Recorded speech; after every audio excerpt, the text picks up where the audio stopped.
Quand je repense à mon brevet, mon bac, mes concours de prépa et enfin mes partiels à l'ESCP, tous ces moments étaient assez stressants, alors qu'ils étaient vraiment décisifs pour mes études. En vrai, je m'y suis vraiment pris comme un pied. Révision à l'arrache, pas efficace, impasse, j'en passe plein d'autres. Bien réviser pour réussir ces examens, c'était une vraie galère, et si tu regardes cette vidéo, a priori, toi non plus, tu sais pas trop comment t'y prendre pour bien réviser. Heureusement, au fil de ma scolarité, notamment en prépa, puis ensuite en grande école, j'ai pris pas mal de recul sur ces différentes expériences pour en tirer de nombreuses leçons et des astuces que je voulais te partager aujourd'hui. On va te lister les 7 erreurs classiques que font les étudiants quand vient l'heure des révisions, et surtout on va t'expliquer comment les déjouer. Hello et bienvenue sur les Sherpas. Si t'es nouveau ici, moi c'est William, ancien étudiant devenu entrepreneur, et sur les Sherpas, on te donne vraiment les astuces, les stratégies, les outils pour réussir tes études et devenir la meilleure version de toi-même. Allez, c'est parti, et comme d'habitude on va envoyer du lourd.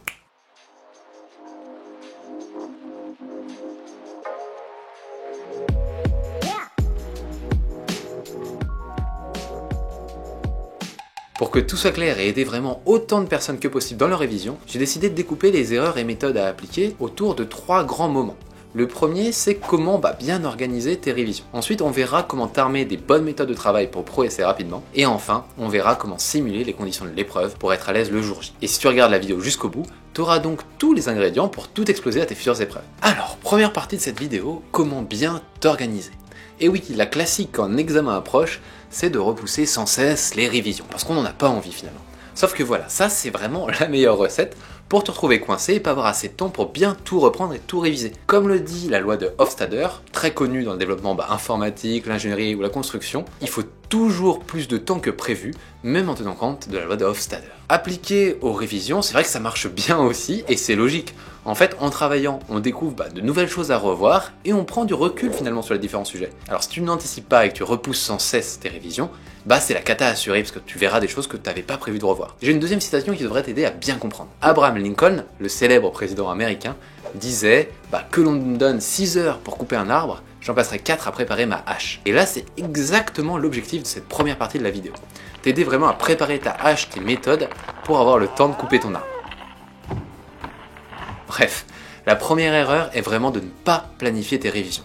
Et pour éviter cet écueil, la recette elle est simple, tu dois planifier et le faire assez à l'avance pour te laisser des marges de manœuvre. Pour cela, je reviens rapidement sur les techniques de révision que j'explique en détail dans ma vidéo sur comment faire un bon planning de révision. En premier lieu, il faut vraiment que tu commences à l'échelle macro en notant tout ce que tu as à réviser pour chaque matière. Comme ça, tu auras vraiment une belle vision d'ensemble claire de ce qui t'attend. Par exemple, quand tu vas avoir tes chapitres de probabilité d'analyse en mathématiques, tu vas tous les noter.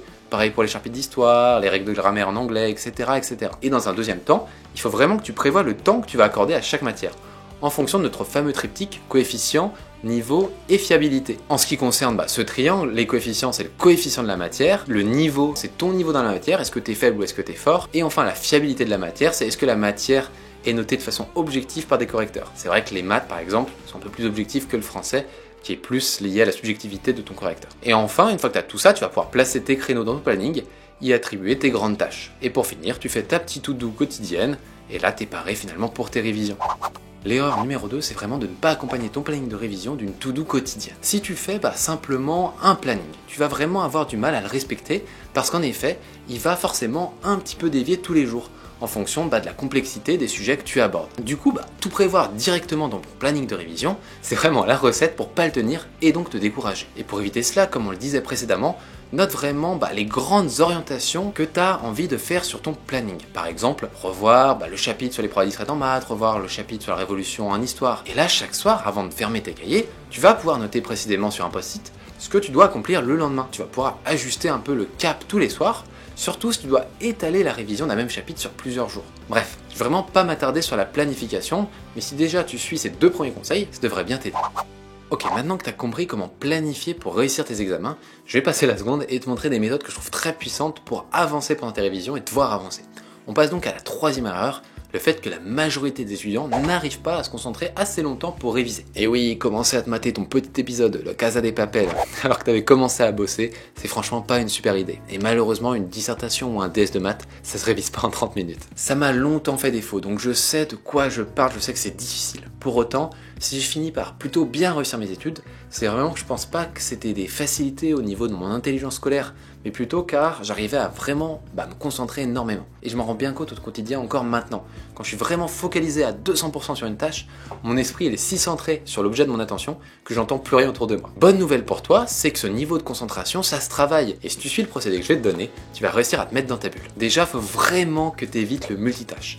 Mets tout le temps ton portable en mode avion quand tu travailles. Cette fonctionnalité, elle est très peu utilisée, mais c'est le petit truc indispensable pour éviter de te faire déranger par des notifs, des appels ou des messages de tes potes quand tu es dans une session. Puis derrière, tu regardes ton planning de révision et la matière que tu étais censé travailler sur la plage horaire. Imaginons par exemple ici que tu devais travailler 1h30 les maths. Ici, tu vas vraiment essayer de décider précisément, durant cette 1h30, quelle tâche tu dois accomplir. Par exemple, résoudre l'exercice 4 du chapitre des dérivés. Et s'il y a du bruit autour de toi, n'oublie pas de te mettre des boules caisses ou une musique adaptée, comme une playlist de piano ou des musiques de concentration. Ça t'aide à te mettre dans ta bulle et ça te permet d'atteindre le flow. Et surtout, essaye de travailler en minimisant les pauses. On sait qu'environ 23 minutes sont nécessaires dès que tu fais une pause pour te remettre dans un état de concentration. Chaque pause te fait perdre le temps de la pause plus 23 minutes. Je te laisse faire le chiffrage et ça fait vraiment très très mal. Pour éviter cela, Étienne a justement réussi à faire des sessions de 4 heures sans pause. Donc il faut de l'entraînement bien sûr pour y arriver, mais il y a plein de techniques qu'il explique dans sa vidéo pour t'aider à te concentrer et à allonger ta durée de concentration. Tu vas voir, ça fait des miracles. Bref, si on récapitule, maintenant tu sais. 1. Fixer tes objectifs. 2. Ton temps de travail. 3. Rester concentré. C'est pas si mal quand même pour un début. Passons à la suite de la vidéo. Allez, on passe à la 4e erreur qui est de ne pas avoir de bons supports de révision. C'est la classique. Beaucoup trop d'étudiants ne prennent pas le temps de préparer leur support de révision. Du coup, ça fait que le jour des révisions, tu te retrouves avec des cahiers qui sont mal organisés, des énormes classeurs qui sont pleins de feuilles, et tu sais pas trop par quel bout commencer. Encore, c'est pas trop mal organisé, mais tu vois que déjà, il y en a beaucoup. C'est indigeste en fait, il y en a trop ici. Donc c'est galère en fait finalement à aller traiter l'information et t'organiser à partir de là. D'où le fait vraiment de faire un effort ici, d'avoir une approche qui est structurée au fur et à mesure de l'année afin de te faciliter la vie une fois que va se rapprocher le moment des examens. Il y a vraiment 3 possibilités qu'on préconise chez les Sherpas et qui se complètent bien, on trouve, les unes les autres. La première possibilité que tu as, c'est vraiment de te construire des fiches efficaces. Et plutôt que de lire et relire imperturbablement tes cours de manière inefficace, au contraire, là tu vas pouvoir sélectionner l'information. L'important avec ces fiches, c'est vraiment de bien comprendre la structure de tes cours, les enchaînements logiques. Et pour ça, il faut vraiment que tu n'oublies pas de regarder attentivement les titres de chapitres, les paragraphes, les mots-clés, les définitions qui reviennent tout le temps et que tu as bien mises au sein de tes fiches. La deuxième possibilité que tu as, c'est vraiment de te construire des mind maps. Pour ceux qui ne sont pas encore habitués à ça, la mind map, aussi appelée carte heuristique, c'est un outil de pensée visuelle qui te permet de synthétiser les informations capitales de ton cours dans un schéma qui est structuré. Ça se présente sous la forme d'un arbre et chaque branche représente un concept qui permet de relier facilement les idées entre elles. C'est assez efficace, ça permet vraiment de comprendre la structure d'un cours. Elle est souvent modélisée sur une feuille blanche dans un format paysage et sa construction, ça s'articule de la façon suivante. Au centre, tu mets le sujet dont tu traites, ça peut prendre la forme d'un mot, voire d'un dessin, et autour de cette idée centrale, tu vas tracer des branches au bout desquelles va se trouver les informations complémentaires, les sous-thèmes, les sous-chapitres. Et comme ça, tu as plein de nouvelles ramifications qui peuvent émerger à l'infini. Et cette carte mentale va vraiment te permettre d'avoir une synthèse de ton cours sur une seule et même page. C'est vraiment pratique pour des matières par exemple comme l'histoire, comme tu peux le voir ici à l'écran avec la bataille de Stalingrad. Je fais des ramifications et je construis toute ma mind map à partir de ce thème que je révise, la bataille de Stalingrad. C'est quelque chose qui va être bien pour revoir la structure de ton cours, penser finalement aux liens qu'il y a entre les différents éléments de ton cours et vraiment faire des interconnexions. Si tu as envie justement de découvrir la méthode de fond en comble pour faire une mind map efficace, comment finalement on le met en place sur un exemple donné, on te propose finalement de mettre un pouce bleu sur cette vidéo. Je me permets de faire une petite digression parce que ça nous permet vraiment de développer la chaîne, de faire en sorte que cette vidéo soit plus visionnée. Et donc si jamais on atteint les 500 pouces bleus sur cette vidéo, on te fera une vidéo sur la mind map de façon ultra développée pour t'apprendre à l'utiliser, pour retenir tes cours, retenir tous tes cours d'histoire, d'économie et vraiment te montrer comment imbriquer les concepts les uns avec les autres. La troisième possibilité, c'est de te construire des flashcards. Ici, tu vas vraiment essayer de mettre des informations qui sont intéressantes en fait sur ta fiche pour l'apprentissage par cœur. Donc c'est vrai que c'est hyper utile pour réviser le vocabulaire d'une langue étrangère, pour apprendre une définition mathématique, sa formule, pour réviser des notions ou des dates dans des matières littéraires, ou encore mémoriser, je sais pas moi, l'anatomie du corps humain. Par exemple ici, tu vois que je l'avais fait pour les mathématiques. Tac. Tac. En termes de matos, pour ces flashcards, on aime bien de notre côté les Flash 2.0 d'Oxford, car elles sont pratiques, elles sont agréables à utiliser. En gros, sur le réto de la carte, tu as une question, par exemple, quelle est la date de la prise de la Bastille, et sur le verso de la carte, tu as la réponse, 1789. Et donc finalement, tu vas pouvoir t'interroger comme ça avec tes flashcards et te faire des petits rappels de mémoire. Pour la petite histoire, les flashcards se sont démocratisés à partir des années 70 grâce au système Leitner, qui repose sur le principe de la répétition espacée. En gros, si je m'explique, cette méthode, ce système Leitner, ça part d'un constat qui est un peu évident. La mémoire humaine, elle n'est pas totalement fiable et on oublie souvent ce qu'on l'a appris. Et c'est justement là-dessus qu'on va s'appuyer pour te parler de la 5e erreur qui est récurrente. On oublie sans cesse ce qu'on apprend. Et c'est quand même assez pénible. J'imagine que ça t'est déjà arrivé. En gros, tu apprends un cours pendant 3 heures des mois auparavant, et quand tu te remets dessus plusieurs mois après, tu ne te souviens que de bribes quand tu retombes dessus pendant l'examen final. Et ça, c'est quand même bien dommage quand on y réfléchit bien, parce que tu vas sans cesse réapprendre des choses depuis le début. C'est entré par une oreille, ça sort par l'autre, et finalement tu ne mets pas à profit. 12 conseils quand même qui mange pas de pain mais qui est super efficace. Revois vraiment régulièrement tes connaissances. Si on suit le constat de Leitner, c'est que l'oubli il est rarement total, et si tu apprends à nouveau ce que tu as déjà appris, tu vas oublier tout simplement moins vite. Et ça c'est trop cool, parce que si on s'arrange pour réviser une notion à chaque fois qu'on est sur le point de l'oublier, alors on s'aperçoit qu'on a de moins en moins de mal à s'en souvenir et on va pouvoir y faire appel beaucoup plus souvent. Et c'est justement ce que prouve un peu la courbe de l'oubli d'Ebbinghaus, sur laquelle repose le système Leitner. Donc là, comme tu peux le voir à l'écran, je te fais la courbe de l'oubli, et comme tu peux le constater, finalement, quand tu vas descendre en fait au fur et à mesure des mois, tu es à 1 jour, puis à 10 jours, puis à 1 mois, puis à 6 mois, tu finis par oublier énormément si tu ne fais pas ces piqûres de rappel. En revanche, si tu fais ces piqûres de rappel que tu vois là en rouge, cette piqûre de rappel te permet de beaucoup moins oublier finalement la connaissance. Et tu vas te retrouver avec des notions qui sont bien mieux mémorisées parce que tu as fait cet effort de rafraîchir ta mémoire tout simplement. Je préfère préciser ici, c'est bien sûr difficile de prévoir le moment où on va oublier la notion. Il faut mieux que tu passes un peu de temps à certains moments pour te rafraîchir tes connaissances, ta mémoire, pas avoir à tout revoir d'un seul et même coup 10 mois après avoir déjà travaillé pendant des heures. Si tu as ce système de révision qui est bien pensé, ça va donc t'encourager à réviser tes flashcards, tes fiches, tes mind maps régulièrement pour que tu les retiennes parfaitement dans la durée et avec un minimum d'effort. Mais du coup, il reste quand même une problématique qui est super importante et qu'on doit résoudre ici. Quand est-ce que tu dois réviser tes leçons et à quel moment il faut que tu les révises? Et c'est là qu'on va parler de Piotr Wozniak, qui a fini par intégrer ce qu'il a trouvé dans un premier logiciel de répétition espacée qui était sorti à l'époque. Je voulais aujourd'hui te donner une version simplifiée, succincte des intervalles qu'il considère comme étant optimaux. En gros, il faut que tu fasses une première répétition à 1 jour, une deuxième répétition à 7 jours, une troisième à 16 jours, une quatrième à 35 jours. Si tu fais ça, en fait, ces petites piqûres de rappel vont te permettre vraiment de rafraîchir ta mémoire et d'être beaucoup plus à l'aise le jour J. Dans le même genre, il y a une autre étude qui avait été publiée en 2008 par l'université de San Diego. Et ils ont découvert en fait que l'écart optimal entre la première et la deuxième session d'études augmentait en fonction de la distance qui séparait le test de la date prévue. Comme tu peux le voir à l'écran, voilà un petit peu quand est-ce qu'on devait prévoir la deuxième séance de révision. Si je te donne un exemple, si tu as un examen dans une semaine, tu dois donc faire ta première séance aujourd'hui, puis la seconde, soit le lendemain, soit après-demain. On a constaté que l'idéal, c'est vraiment de mixer l'approche de Wozniak et de Carey. Donc à court terme, en acquisition, tu fais une première répétition à 1 jour, puis la deuxième à 4 jours, la troisième à 7 jours, à 12 jours et à 35 jours.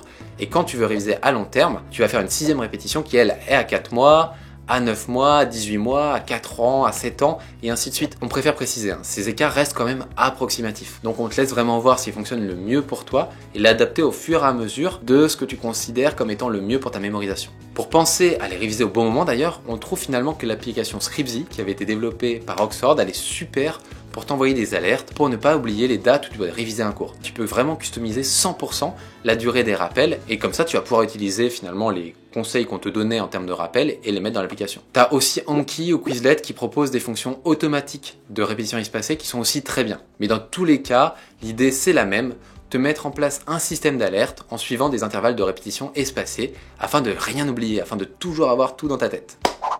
Allez, on passe à notre 6e erreur qui est commune finalement chez pas mal d'étudiants. Si on récapitule un petit peu ce qu'on a vu jusqu'à maintenant. Tu révises maintenant ton cours avec un objectif. Tu le fais de façon structurée avec un planning. Tu te fais des piqûres de travail et de rappels qui sont régulières. On oublie quand même quelque chose d'essentiel ici. C'est quoi à ton avis? En fait, c'est que tu dois noter les erreurs que tu fais lorsque tu révises.